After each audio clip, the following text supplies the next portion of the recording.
Piper, I've just got to say, and yes, this is the Piper Kerman. I want to just start, Piper, by telling you this little short story. When I was in Danbury, same prison that you were in, but we didn't know each other then because you left a year before I came I in. left in 2005, and Yep. I think you arrived in 2006. Yes, but everybody knew about Piper Kerman, and we were inside just starting to organize when Orange is the New Black dropped. Mm-hmm. And that was in 2010.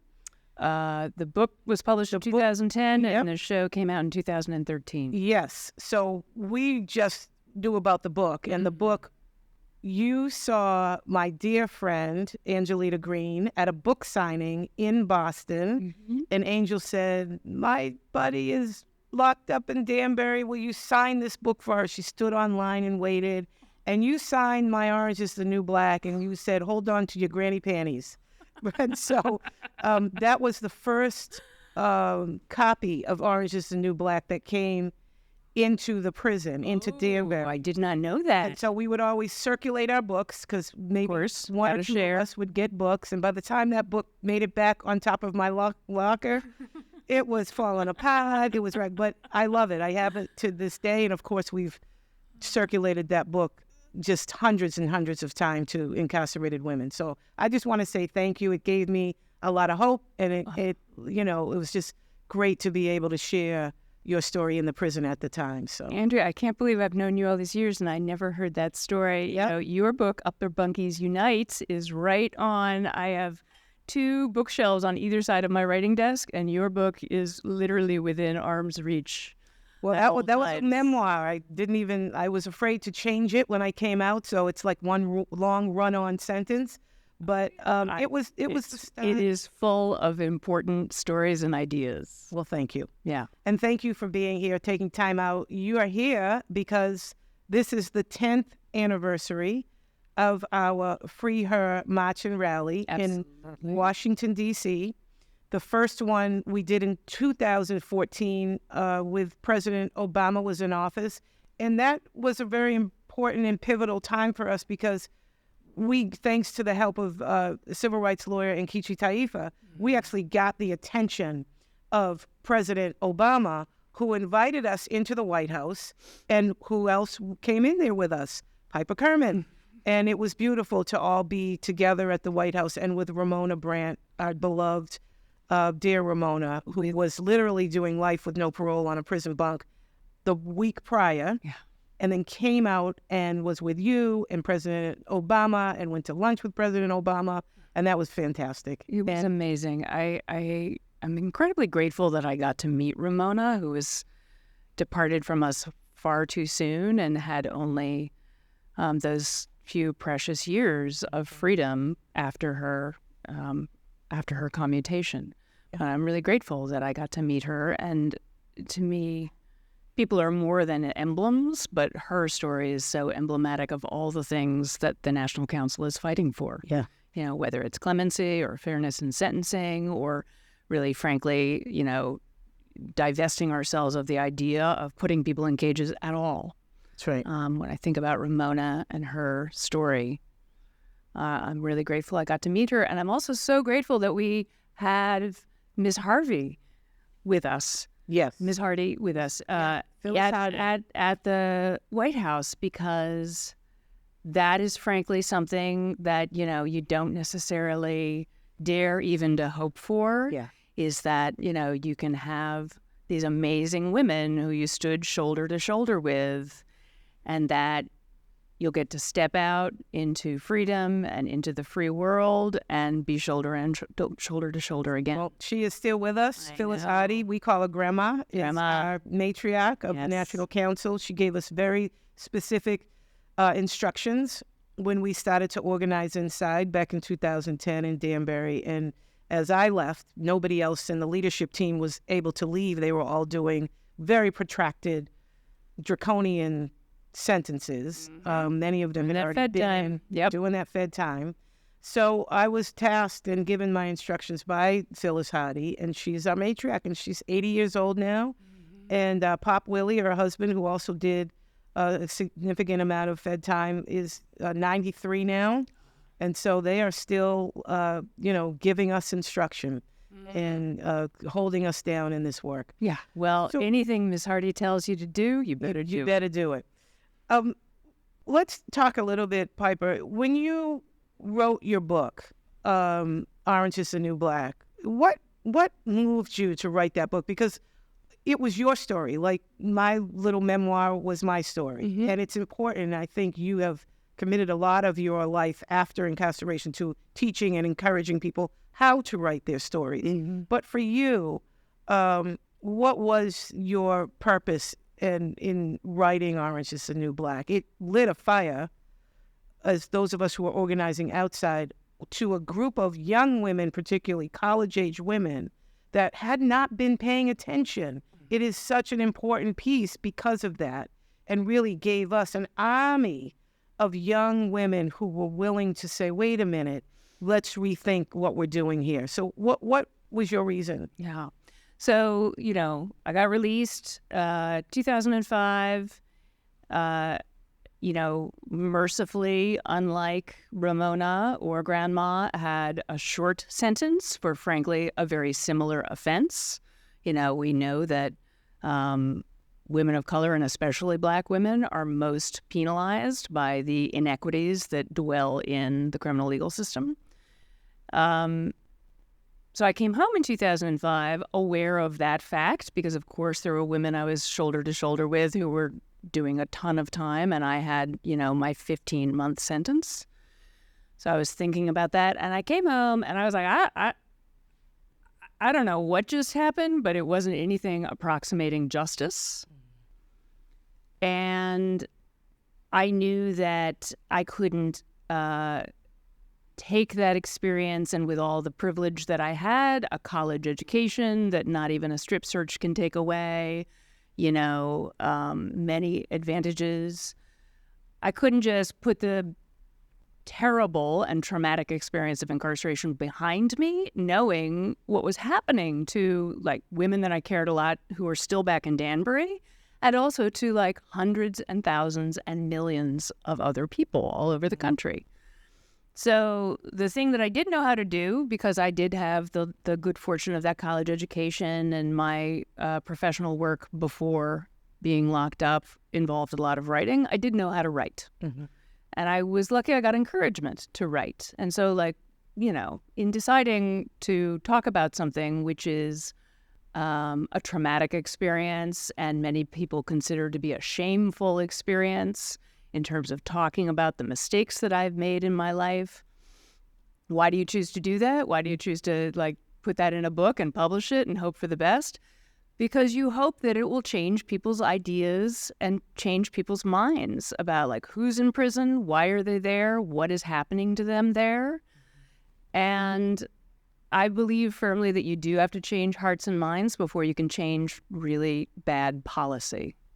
So that hearts and minds piece is important. And I was also very conscious of the fact that, as a white woman, as a middle-class woman, sort of the privilege of a good education and healthcare and safe shelter, that the story would be received in a particular way. When I teach writing, I always talk about genres and different types of stories that we already know. The coming-of-age story, right?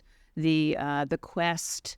And, this I always describe, I say all prison stories are survival stories, but this story is understood as a fish out of water story because we have built these terrible institutions of jails and prisons and all the other parts of the carceral system only for certain people, right? They serve a purpose in society of controlling certain parts of the population. Mm-hmm. And so, that's not necessarily expected to be like the college-educated white girls. So I did know, I was very conscious of the fact that the story would be received in a particular way. And I hoped that someone would read the book who wouldn't otherwise read a book about prison, and that they would come away with very different ideas and questions in their own mind about, I thought we had a criminal justice system, but that doesn't really seem to be the case. We have a criminal legal system. I think that's certainly I think that's what happened. I know as women organizing on the ground, it was Michelle Alexander's book, The New Jim Crow, and Orange is the New Black. No, they published in the same year. They were published in the same year. Crazy. We got them both inside of Danbury around the same time. And both of those things were pivotal in different bodies of folks, and the same folks as well. And so it really lit a fire in this country and began to shift the thinking of people. And we always say at the National Council, as we work to end incarceration of women and girls, we realized after years of trying to figure out how do we do that, what are the buckets of work we need to pull together to do that, that you can't shift public opinion without raising public awareness. And so that book has always been really instrumental for us to do those things. But you went on to, your story became the story of Orange is the New Black for Netflix.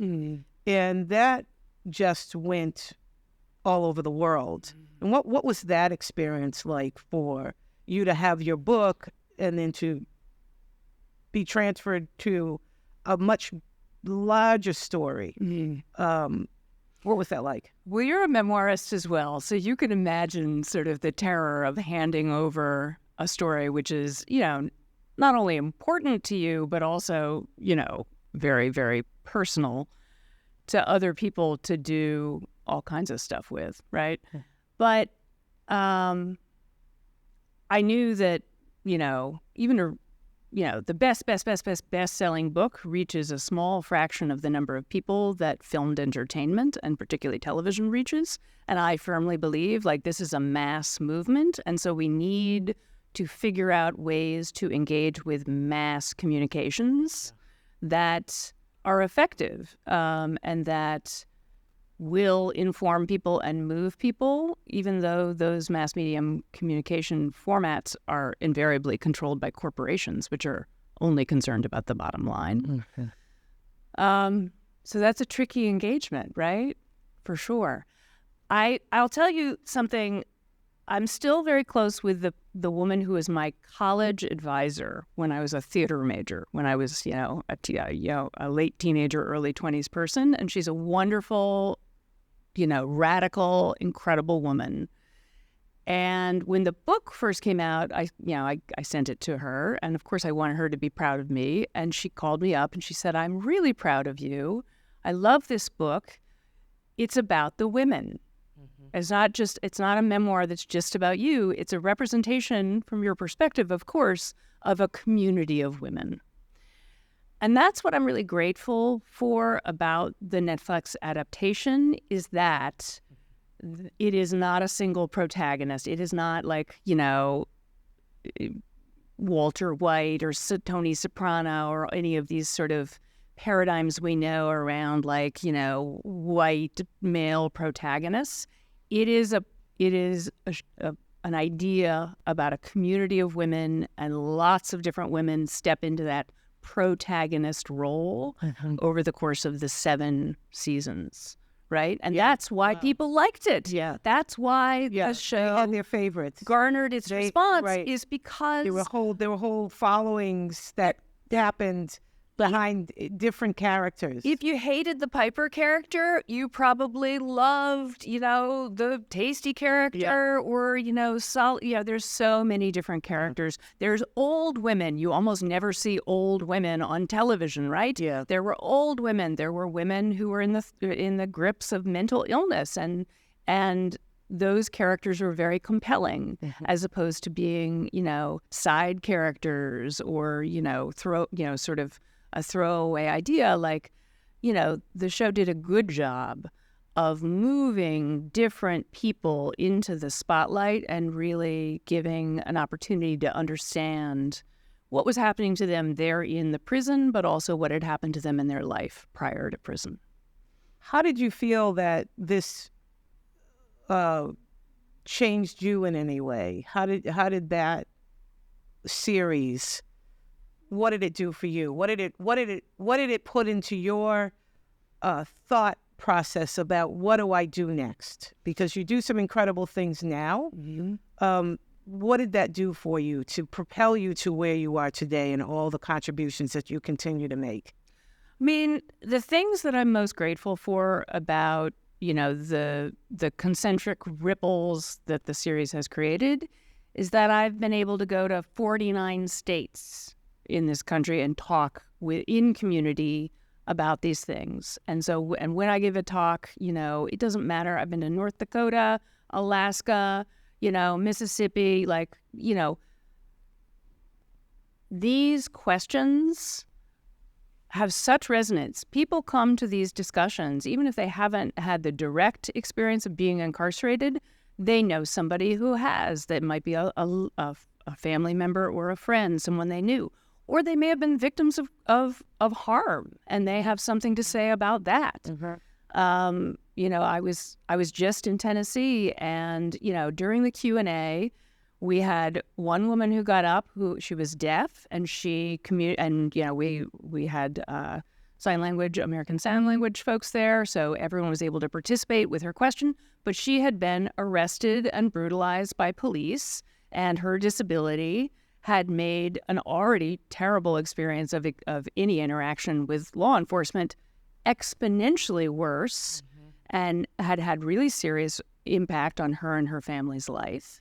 We had a young woman who was there with her mom. They were both survivors of domestic violence. And as a result of her experience of domestic violence, she now had, a whole host of, criminalization that was hard to get expunged. And so there's a whole conversation about that. And then the third question was an elderly couple who had befriended a young woman who had been incarcerated, and she had completed 3 years of college and couldn't get any of the financial support to complete her final year of college, because in Tennessee, people are prohibited from receiving financial aid if they have a criminal conviction. So right there in that Q&A section, we got to talk about so much, and we got to talk about it in community with hundreds of people. So that's, to me, the most important thing on a personal level that has come out of, the fame or notoriety of the show, is the ability to go lots of places, be in community, and create an opportunity for lots of people to come together and talk about all these things, because that's what we need to do, right? Tell us about your teaching. Tell us about what that is like and why. Yeah. So the show came out in 2013, and that was kind of crazy, and it was a lot of craziness, especially those first few years, because it was Netflix's first real huge hit, right? We were only the fourth show off the runway when Netflix started to create its own programming, and we were their first true hit, and are still one of the most popular shows that Netflix has created. So, but by 2015, I was ready to move my focus. I was hungering to be in community. I mean, I was grateful to go and be able to be in community with, people who wanted to talk about the show or the book, but to be in community with the people who are most important, which is, criminalized and incarcerated people. And so I decided to move to Ohio and start teaching writing classes in the state prisons in Ohio, which is a surprising thing for some people, but is frankly the most amazing experience of my professional career, is the opportunity, the privilege to teach those classes. And I taught the same class in the largest women's prison in Ohio, and then one of the medium security men's prisons in Ohio. And yeah, I mean, I'm a little speechless just how important that work is to me, and how important my students are. And so many of my students have come home, and many of my students are still incarcerated. I have a number of students there in Ohio who are serving life sentences, and we hope for them to come home one way or another, either because they're parole eligible or for, clemency or commutation reasons.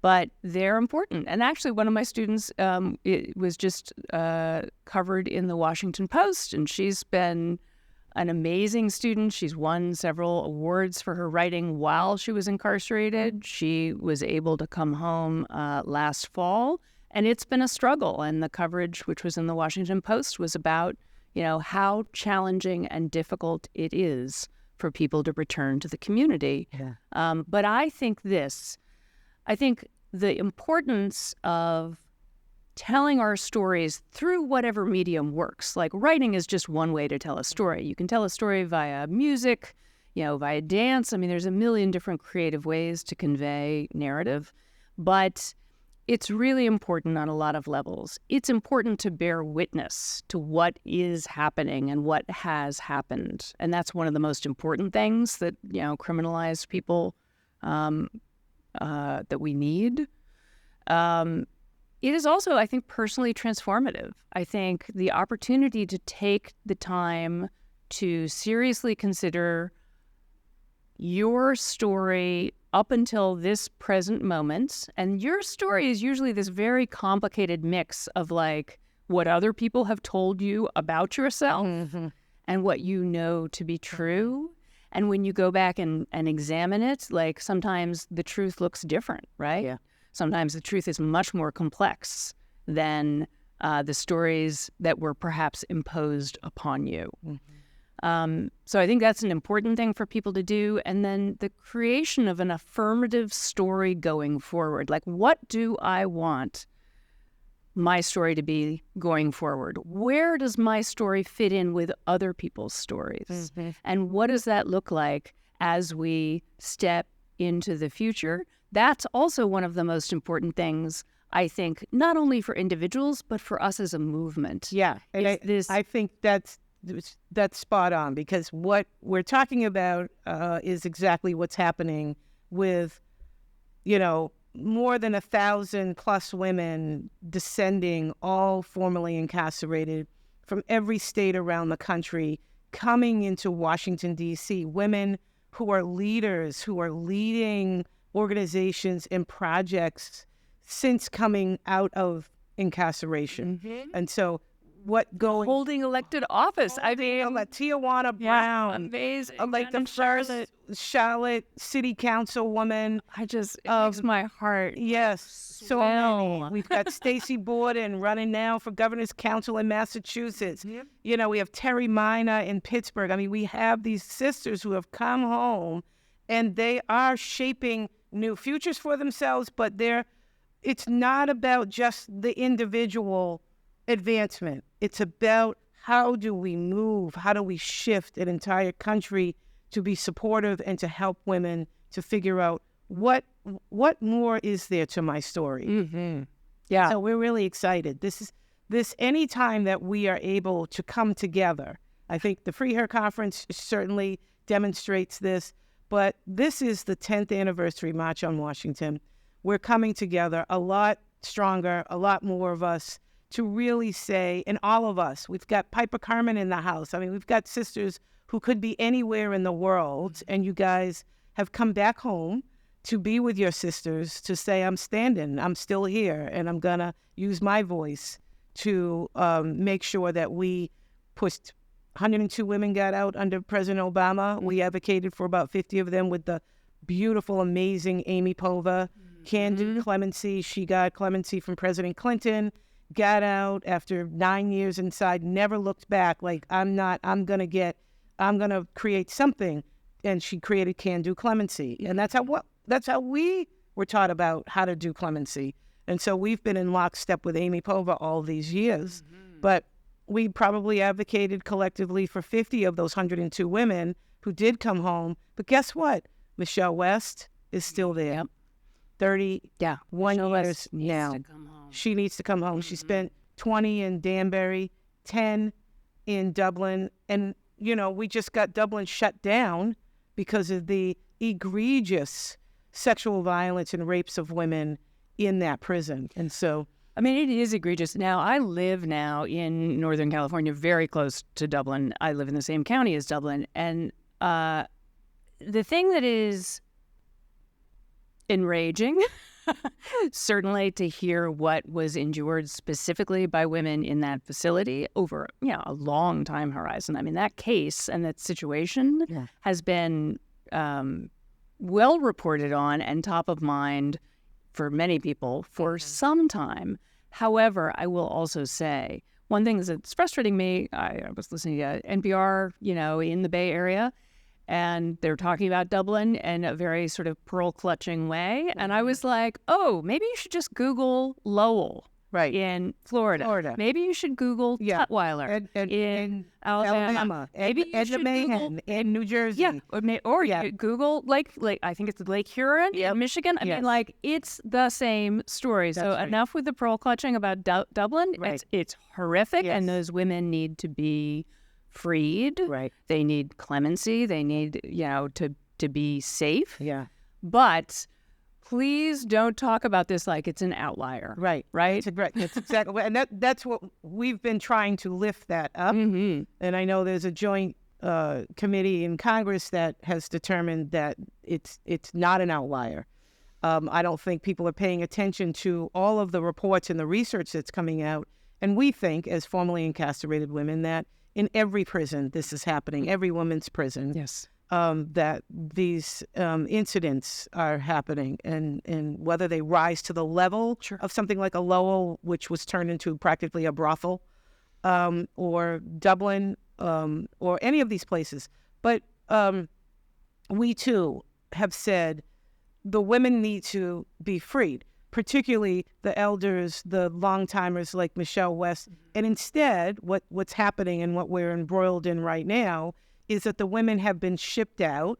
Many of them are in holding places, which is the worst nightmare on the planet. Yeah. Just to be, on Con Air or on a federal bus somewhere is the worst experience ever. I've been there. But they have no idea where they're going to land. We have women, mother-daughter teams who were separated from each other, and they don't know where each other, has landed. And so the handling by the Federal Bureau of Prisons of women who've gone through these traumatic experiences over years, and then to take somebody who's been in a prison for 30 years, and just cast them to the wind and send them to another prison that we are grappling with because of sexual violence that's also happened in places like Waseca and other federal prisons. We have a lot more work to do, Piper. Oh. And I want to just really commend you for staying at the forefront and finding very creative ways to help other people tell their stories, which is, as you said, a significant way that we're going to begin to raise awareness to shift this narrative. But also just because of your personal commitment to so many of the women that you are connected to still, state prisons around the country, federal prisons, women that that you were inside with that are still inside, and for just showing up for us. Like every time we reach out, you're here. And we want to say thank you, and we look forward to hearing a few words from you tomorrow at the 10th anniversary FreeHer March and Rally. Anything else that you want to say before we let you go back to doing all the incredible work that you do? I just want to thank you, Andrea, because the reason we're all here in Washington, D.C. is because of you, and it's because of the creation of the National Council, which was an organization and really a network. I mean, when I think about the council, I think about this incredible network of women, incredible women who are doing the work and doing, all kinds of important things, lots of different things, different kind of policy approaches or community approaches, all the different things that women within the council are doing around the country. But it's your fortitude and your persistence coming out of Danbury, coming out of that federal prison in Danbury that you and I both, did time in, to build and to create a network and to make a network which exists organically, but to make it manifest, to make it physical, to make it, enduring, which is not an easy thing to do. You know, you didn't do that single-handedly. All the women within that network contribute to the strength of the network. But your leadership is the reason that march happened 10 years ago, and it's the reason that we're here today. And I'm very grateful, very, very grateful, you know, because network building and harnessing and directing the power of networks is not easy work. And you've done a fabulous, fabulous job, and I love it. And I love you. I love you too. Thank you so much, Piper. Thank you.